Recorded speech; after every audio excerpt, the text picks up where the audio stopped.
ছোট পর্দার জনপ্রিয় অভিনেত্রী জান্নাতুল সুমাইয়া হিমি, যিনি খুব অল্প সময়ে নিজের অভিনয় দক্ষতা, অভিব্যক্তি এবং স্বাভাবিক উপস্থাপনার মাধ্যমে কোটি দর্শকের ভালোবাসা অর্জন করেছেন। নাটকপ্রেমীদের কাছে তিনি এখন একটি পরিচিত ও জনপ্রিয় নাম। তবে সম্প্রতি সামাজিক যোগাযোগ মাধ্যম এবং ইউটিউবে একটি বিষয় নিয়ে বেশ আলোচনা তৈরি হয়েছে।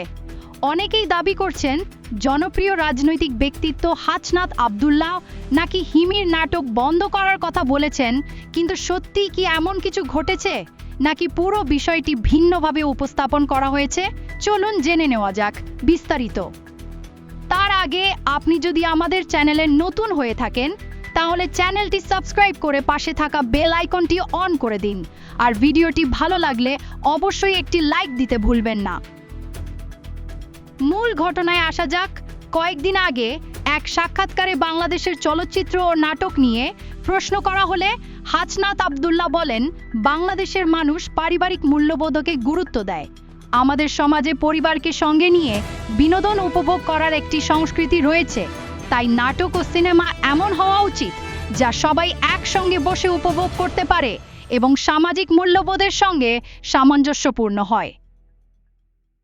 তবে তার এই বক্তব্যকে কেন্দ্র করে সামাজিক যোগাযোগ মাধ্যমে নানা ধরনের ব্যাখ্যা দেখা যায়। কিছু ইউটিউবার ও কন্টেন্ট ক্রিয়েটর বিষয়টিকে এমনভাবে উপস্থাপন করেছেন যেন তিনি সরাসরি জান্নাতুল সুমাইয়া হিমির নাটক নিয়ে মন্তব্য করেছেন বা তার নাটক বন্ধের কথা বলেছেন। যদিও এমন দাবির পক্ষে স্পষ্ট কোনো বক্তব্য বা প্রমাণ সামনে আসেনি। এখন প্রশ্ন হচ্ছে, আপনার কি মনে হয় জান্নাতুল সুমাইয়া হিমির নাটক পারিবারিক ও সামাজিক মূল্যবোধের বাইরে? আর নাটক সিনেমা নিয়ে হাছনাত আব্দুল্লাহর বক্তব্যের সঙ্গে আপনি কতটা একমত? আপনার মতামত অবশ্যই কমেন্টে জানিয়ে দিন। ভিডিওটি ভালো লাগলে লাইক, কমেন্ট ও শেয়ার করতে ভুলবেন না। ধন্যবাদ।